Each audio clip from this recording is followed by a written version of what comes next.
Hou net aan praat, ons stel die volume. Okay. Het is 'n lekker dag en het is lekker om elkeen van julle hier te sien. So, ek dink ons kan maar begin, Hendrik, wat dink jy? Ja, Dennis, baie dankie. Dankie ook Louis en vir Randomhouse of Zebra wat gevra het dat ek vanoggend die rol van vraagsteller moet vertolk. Ek het gedink, dames en here, dat dit 'n goeie idee sal wees om net vir Dennis eers te vra om vir ons ietsie te vertel van sy agtergrond. Want die een ding wat my gefascineer het toe ek die boek op die rak sien, is hoekom hierdie ou wat ek geken het as 'n ANC ou, 'n stuk geskiedenis soos hierdie ter boek staan. So, wil jy net vir ons kortliks vertel van jou agtergrond en dan spesifiek met jou, jy weet so wat ek nou gesê het, jou ANC bande van ouds dan, as dit nie meer so is nie. Dankie Hendrik, ek is bekend in regse kringe as 'n regse, né? So ek weet nie waar Hendrik gaan die ANC goed kom nie. Maar soos julle die politiek vandag sien, is die ANC ook mos baie regs. Julius Malema is nou links, né? So ek is nie uitpas nie. Maar ek is as gevolg van die feit dat ek uit 'n bepaalde gemeenskap kom met 'n bepaalde agtergrond, het ek seker hele paar plekke gebly, begin in District 6, Bonteheuwel, soos die nasionale party, maar het besluit, julle bly daar, het ek maar gaan bly. Ja, ek praat Afrikaans, en ek is kaam Afrikaans te praat nie, maar omdat ek en Heinrich uit 'n plek in Caledon kom, weet ek miskien bietjie meer as alle mense van die geskiedenis van Afrikaans. So ek praat die taal van die mense wat eers Afrikaans gepraat het. So ek wil daai baie duidelik stel. Dit posisioneer my waar ek vandaan kom, en dit is die taal wat ek in die ma se baarmoeder geleer het. En dit is die taal waarom ons die struggle geloods het destyds in 76 by EWK, as 'n prof, toe ons gesê het dek toe, en toe dek toe, nie beteken ons gaan vroeg huis toe nie, dit iets anders beteken, en ek kon lekker klip gegooi het. So, dis my agtergrond, politiek, ja, ANC, ek dink nie die ANC van vandag is die ANC wat baie van mense wat ek ken ondersteun het nie, maar dit daar gelaat. En die boek, die geskiedenis van die boek, dink ek, Hendrik, 'n vriendin van my vrou het vir Abraham baie intiem geken. Trouwens, dit was haar pa wat vir Abraham by Unisa ingebring het. En ons het so eendag gepraat oor regse politiek en die invloed van die regses en bloed en bloedskande en die goed, en sy het toe vertel van Abraham en sy broer, en sy het gedink dis 'n goeie koerantartikel, en ek het gedink nee, want dis nie 'n koerantartikel, dis 'n boek. Maar 'n man het kanker gekry.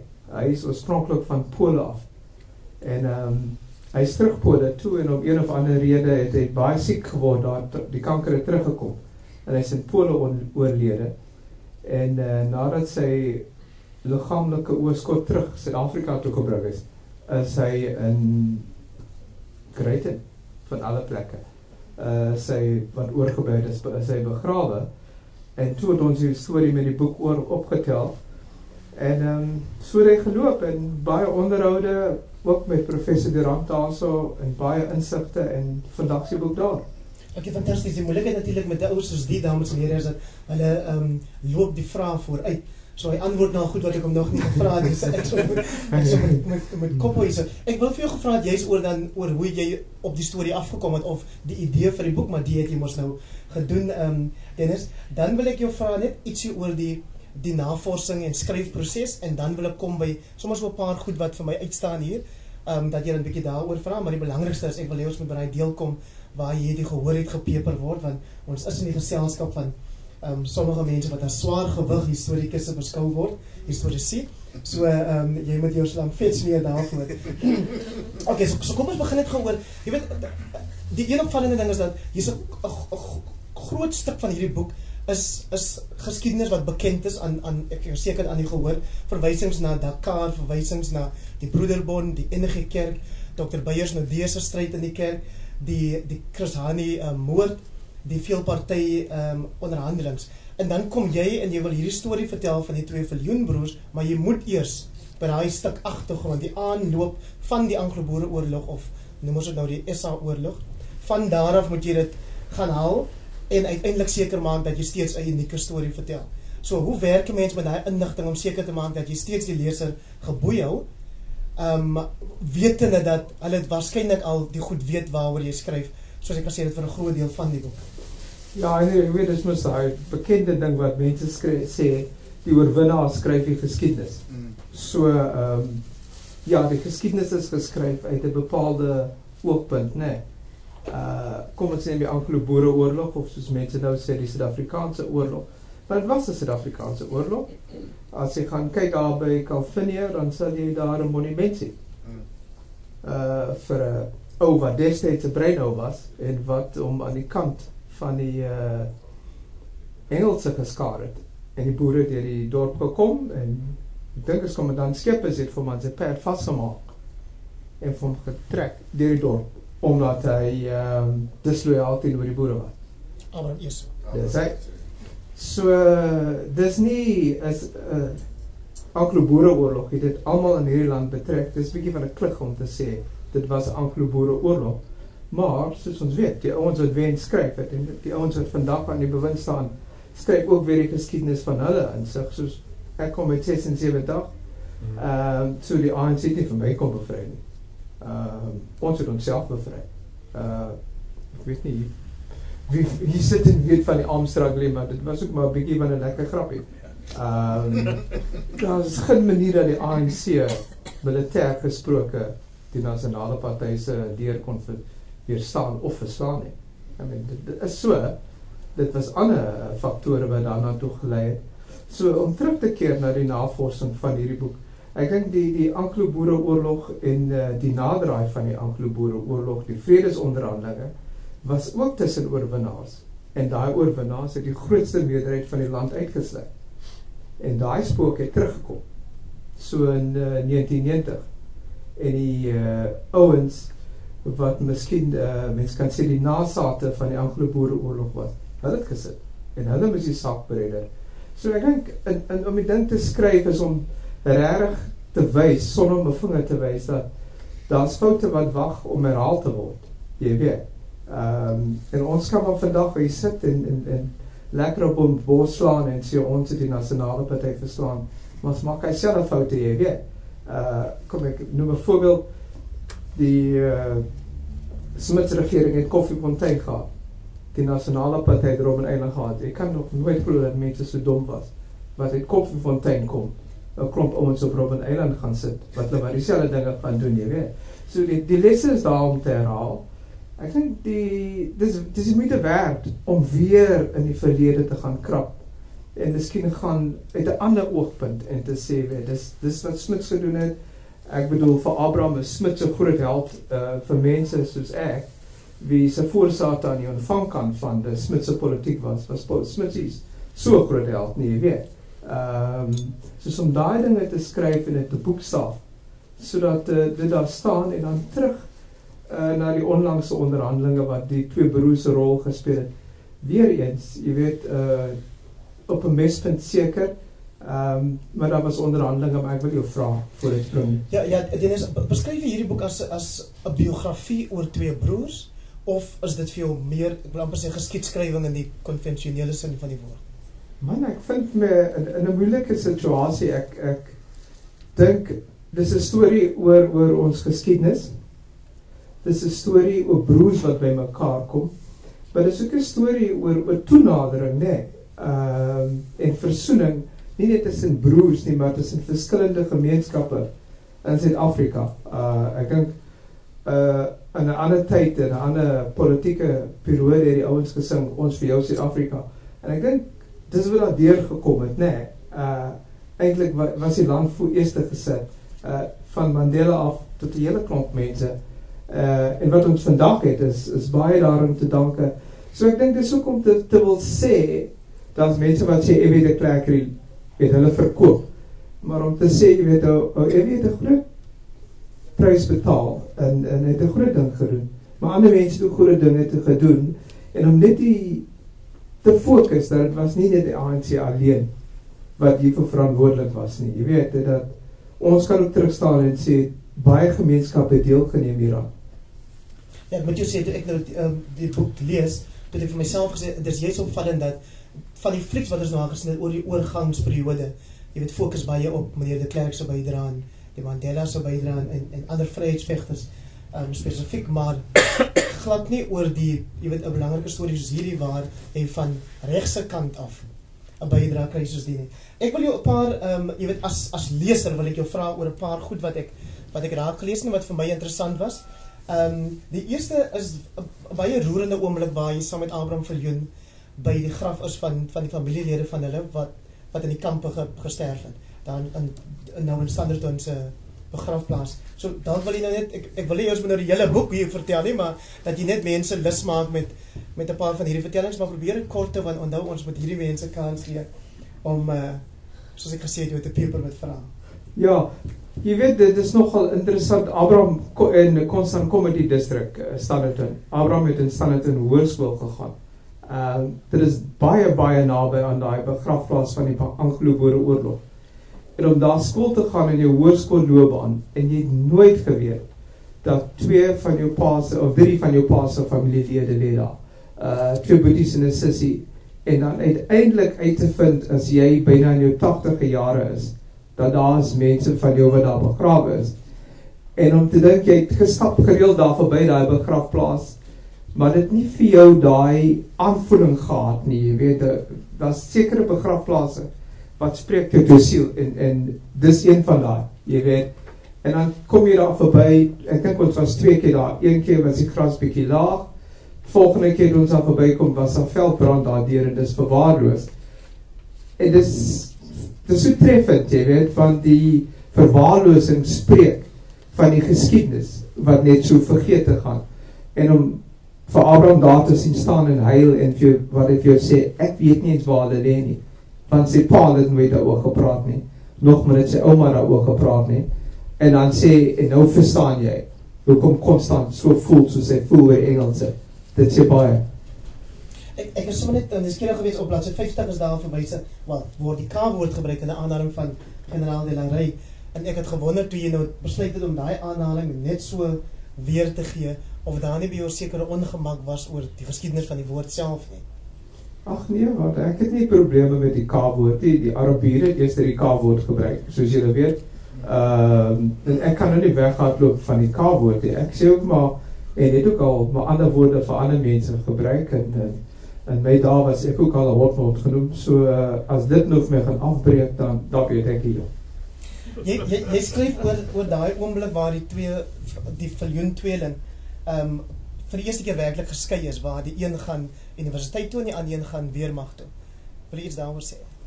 Ja, dis soort van rasionele besluit, né? Die een wou 'n soldaat wees, want soos hy sê, oorlog in sy bloed, die ander een wou 'n predikant word.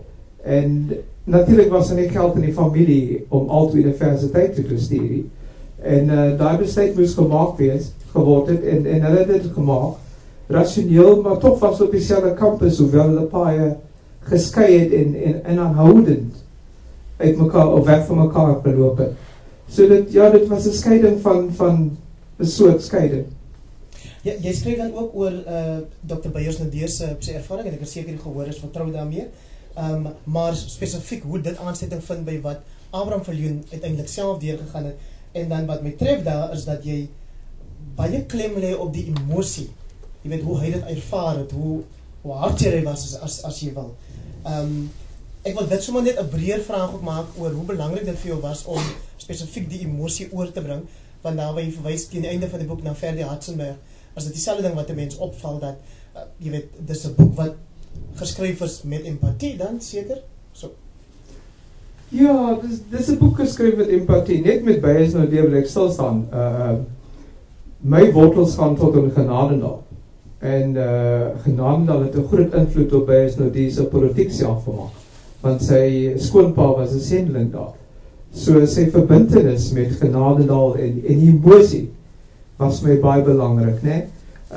En Abraham is 'n man wat nie sy emosies wegsteek nie. Hy praat, en as daar moet gehuil word, dan huil hy. En ek dink vir enigiemand om van jou gemeenskap weggeskeer te word, van jou taal, van jou kerk, van die ouen met wie jy baarmoeder, jou ma se baarmoeder vir so lank gedeel het. Dit is diep goed, né? Ek self het ondervinding van met 'n tweeling leef, ek en my vrou. So, jy weet daai emosionele verbintenisse wat daar bestaan tussen lede, of die twee ouens wat 'n tweeling uitmaak. So, vir Abraham, ek dink daar's 'n verwysing waar hy by die NG Kerk kameeldrif was. Hy was 'n lid daarvan en hy was vir die keuse gestel of hy los die Christian Institute of hy bly by die kerk. En hy moes besluit, hy gaan die kerk toe meer, en dit vir hom is dit 'n groot emosionele besluit gewees, want sy vrou het alleen Sondag kerk toe gegaan, en uiteindelik het sy ook nie meer kerk toe gegaan nie, maar hy het nooit die kerk bedank nie, want dit was sy kerk. So dis die emosie, en ek dink, hierdie goed gaan oor emosies, hierdie land maak emosies los in mense, en jy kan nie wegkom daar vandaan nie. So dis ook, ja, op sy manier is dit, van die begin af, loop daar emosie deur die boek. Jy skryf dan ook aan die ander kant oor generaal Viljoen se wat ek sommer wil noem so menslikheid as 'n soldaat, en dan verwys jy dan na twee gevalle. Die een is waar hy opdrag gegee het dat wat is prisoners of war nou kruisgevangers. Ekskuus, ek moes eintlik verskoning vra. Ek het my aantekeninge in Engels gedoen, omdat die boek in Engels is en hierdie ou ook maar 'n groot klap Engels weg het. En toe kom ek hier te sê, nee, maar ons praat vanmôre Afrikaans. So ek moet vertaal soos wat ons aangaan. Ekskuus, ja, ek wil net vinnig oor dat jy verwys dat jy gesê het na waar generaal Viljoen opdrag gegee het dat hierdie kruisgevangenes vrygelaat moet word, maar dan ook verwys jy na 'n plan in die vroeë 80s waar daar waar 'n plan was dat Chris Hani vermoor sou moes word in Maseru in Lesotho, en hoe dat generaal Viljoen dan vir die manne wat nou gereed was om dit te doen, vra of mevrou Hani en die kinders ook by die huis gaan wees op die teiken wat dan nou gebombardeer moet word of aangeval moet word, en daaruit kry ek soos wat ek gesê het, hierdie menslikheid en hierdie ou wat baie mense gewoon as 'n loop, wat sit 'n karriere soldaat ken, jy weet, so, ja, praat met ons daaroor. Hendrik, weet ek is gefascineerd deur die beginsel dat mense sê, mens kan op 'n eerbare manier oorlog maak. Ek bedoel, om mense dood te maak, is seker ook maar eerbaar as jy van daai oogpunt af kyk. Maar, jy weet, as jy terugkyk na die Anglo-Boereoorlog, dit laat letsels vir mense wie familielede verloor het in konsentrasiekampe of op die slagveld, en jy onthou daai goed, né? Soos vir hom was daar 'n beginselsbesluit, hy maak nie oorlog teen vroue en kinders nie. En wat vir hom opgeval het daai dag, dit was so 'n ideale geleentheid gewees het om vir Chris Hani te laat uitwis, maar toe hy agterkom dat mevrou Hani en die kinders daar gaan wees, hy kon dit nie oor sy hart kry om dit te doen nie. En hy het gesê, nee, daai operasie is af. En jy moet onthou, toe hy daai besluit geneem het, was die ouens wat die operasie sou uitvoer, was nie buurland. Hulle was reg, alles was daar, die persverklaring was reg, maar hy het net besluit, nee. En hy het, jy weet, hy het net gesê, maak die oorlog teen vroue en kinders nie. En jy kan dink, wat 'n invloed die gebeure van die Anglo-Boereoorlog op hom gehad het. En uiteindelik in 93 toe Chris Hani dan nou wel in 'n sluipmoord gesterf het, toe kom daai storie eintlik weer terug op 'n manier, want generaal Viljoen was uiteindelik een van die ouens wat geroep is om te kom help dat ons nie in 'n oorlog verval in die land nie. Ja, dis ongelooflik, is dit nie? Ja, daar is vir my ook interessant, en dit is eintlik 'n baie snaakse vir my gewees, maar ek dink baie ernstig op by oomblik toe dit gesê is, die opmerking wat generaal Tini Groenewald teenoor EW gemaak het in die tydfase waar daar nou gepraat is oor veel partye-onderhandelings, en daar baie mense was wat gevoel het die weermag word amper deur EW, jy weet, een kant toe geskuif, waar hy dan nou sê in Engels, your other name is Pieter Retief. Ja, so praat met ons iets oor daai spesifiek die gesprek met Tini Groenewald. Ja, Tini Groenewald, soos jy weet, was mos nou, is 'n goeie woorde gebruik, een van die eistebaarde daar gewees van nou P.W. Botha se bedeling. Hy was daar en hy was een van die steunpilare van die ou Suid-Afrika. En hy het gehou van oorlog maak, en hy het geglo die land kon verdedig word deur oorlog, en hy het geglo hulle kon vir so lank uithou. Terloops, ons het gepraat van broers vroeër. Tini se broer was 'n stigterslid van die AWB, en Tini was in die kant van Constant Viljoen. Maar in elk geval, hy het vir EW gaan sien, en daar het hy die ontwikkel, en hy het vir EW gesê, jy sit hier met die weermag, en hy gee die land weg. En hy het van die verhaal van Pieter Retief genoem en gesê, kon jy nou so dom wees om jou wapens buite Dingaan se kamp te los en dan word jy uitvermoor. Jy was verantwoordelik vir een van die grootste bloedvergieting in Suid-Afrika se geskiedenis. En jy wat Evie is, sal net so Pieter Retief wees, verantwoordelik wees vir baie mense wie gedood gaan word en het nou genoem soos plaasmoorde en swart mense wat gaan opstaan en wraak neem. En toe meneer de Klerk volgens hom vir hom gesê, loop uit my kantoor. Meneer de Klerk kon nie daai gesprek roep nie, en meneer de Klerk het ook gesê, dit is so dat as jy sommige keer met mense in gesprek is, dan mag mense 'n ander idee hê van daai gesprek, en hy deel nie meneer of generaal Groenewald se idee van daai gesprek. Het jy gevind dat daai gevoel teen meneer de Klerk nog baie sterk loop, die hele idee van jy die mag weggegee, en ek wil nou nie stout wees nie, maar Prof Gielemet sit hier langs aan ons, en ek weet dat dis 'n kwessie waarmee hy hom ook vir jare nou al besig hou, en ja, daarom nou, ek weet de Klerk hom nie noodwendig verteen nie, maar ek wil net nou die kollig verskyf, so praat jy daaroor? Want ek dink, dis 'n goeie Afrikaanse uitdrukking wat sê, die beste stuurlyn staan in wal. Ek was nie daarbey betrokke nie, maar ek onthou die dag toe ek na die televisie gekyk het, toe hy Namibië moet oorhandig het, en ek het vir hom jammer gevoel. En gedink, hierdie ou moet dit doen, dis nou, sommige kere doen die geskiedenis goeie dinge aan jou, ander kere doen die slegte dinge aan jou. Die slegte ding vir hom was, hy moes Namibië afgee, en hy moes hier met al onderhandelinge deelneem. Die arme man kon nooit geweet het. Al het hy ooit ook gesê, hulle gaan dit doen en dit doen en dit doen. Hulle was nie opgewasse teen die ANC en onderhandelinge nie. Die wêreld het ook verander. So ek voel hom jammer, ek weet nie wat hy anders kon gedoen het nie. Hy kon probeer uithou het, maar vir hoe lang. So ek het simpatie vir hom. Ek weet nie wat ek sou gedoen het as ek een van sy ondersteuners was nie. Maar die man kom so tot nou nog uitgehou het nie. Ek wil vir die mense wat dan nog nie by bladsy 19 uitgekom het nie, net vinnig daai aanhaling lees uit 'n e-pos wat meneer de Klerk vir Dennis gestuur het. Dit sê, people in subordinate positions generally exaggerate the role that they play in the unfolding of history.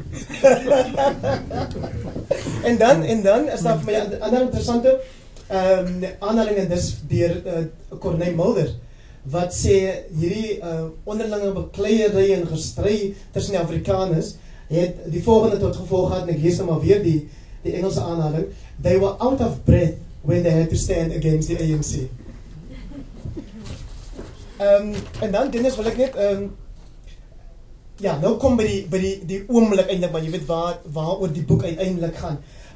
En dit is hoe dat Abraham Viljoen uiteindelik 'n rol gespeel het om sy broer Constant Viljoen in kontak te bring met Mandela en die ANC, en seker te maak dat die verregse faksie dan nou wel deel raak van die eerste nederige verkiesings in Nederland. Maar ek dink die gehoor sal dit interessant vind dat jy verwys daar na die rol wat ene Karl Neels gespeel het. So wil jy vinnig iets daaroor sê? Ja. En iemand het ek hier geskryf, die nou is Grace Karl Neels. Want ek ken vir Karl uit 'n ander opset, jy weet. Ek het baie respek vir Karl. Nee, wie is nie een van ons wat hier sit wat 360 grade goed is nie. En nooit foute gemaak in die verlede nie. Jy weet, ek het gister geluister na 'n radio gesprek. Kom ons vat die geld wat Ellen Boesak gesteel het, en ons vergelyk dit met die geld wat Zuma gesteel het. Ek bedoel, is daar vergelyking? En dan vergelyk ek dit met die geld wat die Nasionale Party se begunstigdes gevat het. Is daar 'n vergelyking? En ek dink dit kom weer daarop neer van hoe mense na hierdie goed kyk. Ek dink in daai aspek het Karl 'n belangrike rol gespeel, en ek dink dit verduidelik hoekom sommige mense in die ANC vir hom 'n sagte plek het. Ek praat nie goed wat hy gedoen het nie, aan die verkeerde kant nie, maar jy weet, as ek alles so kyk en ek kyk wat vandag in die land gebeur, dan miskien is ek nou cynies, en dan sê ek, was Karl nou regtig so erg? Ek bedoel, ek wil praat oor sy rol om daai aanvanklik geheime gesprekke tussen die Viljoens en die ANC. Nee, ek wil hom nie verduidelik maak, dit is sagte plekkie vir hom. Nee, hy het 'n groot rol gespeel en dit was agter die skerms en daar was nie ten alle tye volle erkenning daarin gegee aan wat hy gedoen het nie. Maar hy het baie gehelp. Hy het Mandela se vertroue gehad en het ook Abraham se vertroue gehad en dit het gehelp. En dan in daai eerste gesprek, Augustus 93, waar die Viljoens dan nou saam met president Mandela vergader en ook 'n klomp generaal saamgevat het, is daar weer vir my daai lyn van menslikheid en dis waar Mandela dan nou die tee bedien aan die ouens daar oor die vergadering. So is dit maar gewoon hoe Mandela is, of was dit soos wat die boek ons wil laat glo, deel van sy strategie om mense oor te wen? Nee, ek dink dit was hoe Mandela werklik was. Hy was altyd bereid om die minste te wees. Jy weet, altyd bereid om ander mense te bedien, om te bewys, ten spyte van die feit dat ek nou Mandela is ek maar 'n doodgewone mens. En ek dink daai sarme, ja, maar dit kan nie ek wees, dit is die deel van wie jy is. Die boek praat oor hoe Mandela dan nou uiteindelik vir Mbeki en Zuma vra om voort te gaan met hierdie gesprek, omdat hy gewoon te besig was.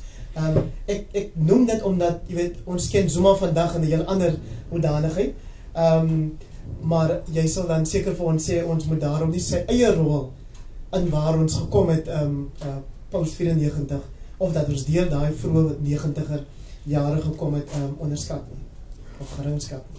Nee, ek sê met jou saam, ja, Zuma het van die begin af, voor hierdie gesprekke, daar was ander gesprekke, wat hy 'n leidende rol gespeel het. Maar hulle praat maar min daarvan, jy weet, is altyd wat taboe gedoen het. Maar jy kan toch nie die hoof van die ANC se intelligensie wees, en nie in hierdie goed betrokke gewees het nie, jy weet. So hy was betrokke en daai man se kop is baie geheime van mense, jy weet. So dit verklaar miskien 'n paar dinge. Goed, ek wil ook net vinnig, Dennis, jy die rol van gewone mense, of jy weet, mense wie nie elke dag in die nuus is nie, word ook deur die boek uitgelig, en ek dink spesifiek hier aan ene David Tron, wat jy sê 'n slagter is of was in Pretoria, en hoe 'n vergadering by sy huis gehou word. So, het jy ook vir jouself half die doel gestel dat jy spesifiek die mense wat, jy weet, soos ek nou sê, wat die soort van forgotten, vergete rolspelers, om hulle rolle te belig, of was dit maar net toeval dat jy nou gehoor het van hom en dat die een vergadering by sy huis was? Ja, ek sou sê, dit was blote toeval. Ek het agtergekom, hy was betrokke en so was ander mense ook. En ek het gedink, dit sal interessant wees om met hom te praat en dit uit te lig. Ook om te wys dat dit altyd praat ons van die hooffigure, maar die kleiner en minder belangrike figure, as mense dit so mag noem, word nooit genoem, en hier was nou 'n kans om daai te kry, en ek het gegryp met albei hande. Wat net natuurlik ook opval is presies hoeveel detail jy insluit, wat persoonlike detail oor van hierdie, sal mense hulle nou noem, karakters in die boek, soos jou verwysing na Karen Leibrand, wie se man ook betrokke was agter die skerms by die gesprekke, en dan sê hulle daar, sy was swanger met haar eerste kind en weke weg van geboorteskenk af. So, mens lees die boek en dan vra jy vir jouself, is dit die geskiedskrywer wat dit doen, of is dit eintlik nou Dennis die joernalis wat terugkom en daai soort detail invoeg, of is dit juist 'n doelbewuste poging om nie, noem het sommer 'n akademiese boek te skryf nie, maar meer 'n boek wat tot die menslikheid spreek van almal? Ek dink dis die laaste, dis 'n boek wat spreek tot die menslikheid, soek om te wys, ten spyte, terwyl al hierdie onderhandelinge aan die gang was, het gewone mense voortgegaan met hulle lewens, en gehoop, jy weet, daar was die vrou swanger, en naby geboorte gee, en hoe moet jy voel, beangst seker, met al hierdie goed wat om jou gebeur, maar toch het jy hoop dat dinge sal uitwerk, van jy wil het die land het nie, en jy wil ook jou kind het die land het nie, soos om te praat van die hoop wat daar is, en was in mense, jy weet. Dis verduidelik dat jy deur die skryf van die boek ook die geleentheid gekry het om 'n bietjie die land beter te leer ken, lyk dit my, en daar's die verwysing na jou besoek aan Ferdi Hartzenberg op sy plaas daar buite Lichtenburg. Ek wonder sommer hoekom 'n mens daaraan as jou naam Dennis Kruiwagen is en jy lyk soos wat jy lyk en jy kom ontmoet vir Ferdi Hartzenberg wat lyk soos hy lyk en wat is wie hy is. Jong, ek sal as ek mens nou hierdie van meer rondloop dan kom ek vertel jou paar staakies. Ek in 1985 moes ek by City Press begin as adjunkt sportredakteur en die ouens het toe 'n boikot begin daar, so op die koerant self want dit gesê, hier kom hierdie boer nooit die Kaap en hy kom hierdie swart mense leer om te skryf. En die ou wat my aangestel het, hulle het 'n groot veldtog teen hom geloods en toe sê, o ja, ek wil net vir julle sê, hy is 'n stigste lid van julle unie en hy is net so swart soos julle. So toe ek besef, jong, hierdie van, hy kan wel baie probleme maak. Daar was 'n ou genaamd Rose Sonto, in 'n ander leeftyd was daar 'n Cowley House, soos jy self weet, destyds in Woodstock, as ouens uit die binneland gekom het en familielede kom besoek het op Robben Island en hulle draai daar gaan maak. En ek het gereeld vir Rose Sonto gebel, dan sit hy die foon af en hy is om 'n skolf en jy weet. En eendag sit ek al by Cowley House met Theresa Solomon en Weile Christmas Tinte en ons praat met allerhande nonsens. En hierdie ou kom dan, Theresa sê vir hom, o ja, dis Dennis Kruiwagen, en hy sê vir my, jong, ek moet verskoning vra. Elke dag as hy my bel, sit ek die foon neer en sê ek, wie is die donderse boer wat my bel, en ek sê, ek wil nie met hom praat nie. En, maar in elk geval, en net voor ons by Ferdi kom, ek gaan die dag, 'n vrou by die, van die Herstigte Nasionale Party gaan ek 'n boek by haar kry en ek verduidelik wat 'n kar ek ry. En sy sê, sy sal in die pad staan en vir my wag en sy staan daar met haar twee blonde dokters en sy is 'n Duitse vrou en ek kom so aangery en ek begin lag want ek weet wat hier haar kop gaan. Dis die kar, maar dis nie die bestuurder nie. So dit is seker die ou wat die bestuurder gestuur het om die boek te kom maak. Maar ek klim toe die kar uit en ek sê vir haar, moenie vrees nie, weet, dis ek weet, ek is nie om jou te verkrag of te vermoor of wat nie. Ek kom net die boek haal, maar dis die geld. Maar terug na Ferdi, nou is ek en my vrou Leanda by hom en ons praat en hy voel hy moet ons vanmiddag ete neem en ons gaan vanmiddag ete en hy is nou, jy weet, hy's van daai tipe Afrikaners wat sê, jy weet, kom ons doen met maar regie, hy wil niemand kritiseer nie en al hierdie goed, maar ons sit toe daar so en ons het middag ete en hy bid daar, jy weet hoe bid mense om middag ete, dankie vir die kos en dan eet ons maar. En ek sê vir meneer, ek dink ons moet bid nou vir die kos. En ek bid, en ek hoor hy stil, en ek hoor my vrou stil, en ek kyk op, en die ou hy weet, en my vrou sê, dis seker die eerste keer in sy lewe, wat iemand wat jy wit is, vir hom bid nie, weet. So dit is nogal iets wat jy onthou. Goed, dan wil ek net, jy dan laastens, en dan gaan ek vir jou net so 1 of 2 vrae vra oor die storie self, en die belangrikheid van die optekening van so'n storie. Daarby verwys na generaal Viljoen dan nou sy bedanking as leier van die Vryheidsfront.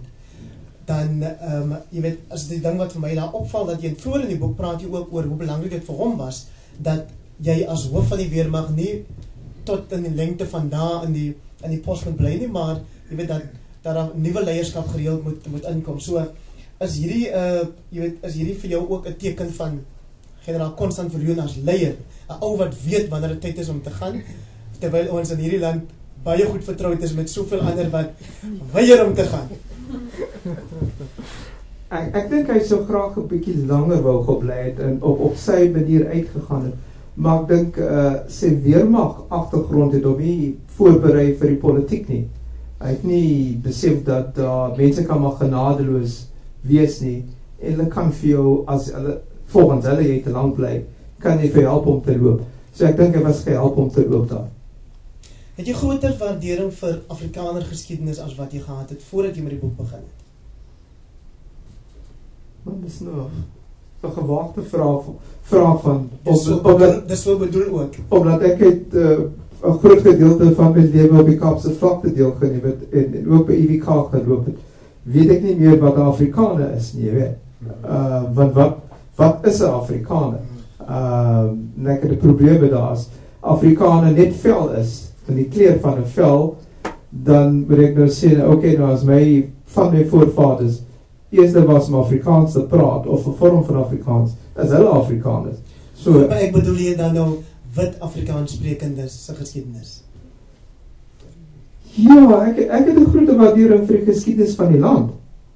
En dat die regte geskiedenis, of so na aan die regte geskiedenis vertel moet word.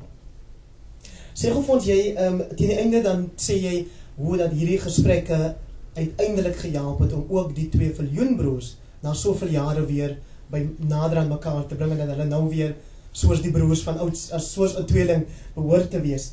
En ek het nogals gedink, jy weet, hierdie boek is 'n boek, ja, maar ek dink mense sit ook reeds hier met wat is 'n movie script nou? Ja, ek kan nie so met Afrikaans praat. Jy sit hier met 'n fliek in jou hand. Ja. So 'n draaiboek, baie dankie. En dan spesifiek daai oomblik waar jy beskryf oor hoe hulle nou weer, jy weet, die broers is wat hulle van kindsbeen af was, is vir my daai, glo ek, die hoogtepunt van so 'n fliek.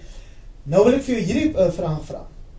Na wat jy nou weet oor al twee en al twee se rolle, hoe beoordeel jy dit?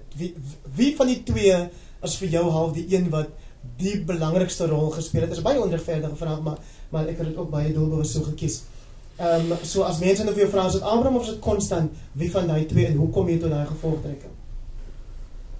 Maar ek dink dis Abraham. Ek dink dis Abraham wat gegaan het en gesê het, kom ons praat. Ek dink dis Abraham wat bereid was om die minste te wees en tog op daai oomblik leierskap te gee. Ek dink dis Abraham wat besef het wat kan gebeur en besluit het, nee, ek sal loop en na my broer toe gaan.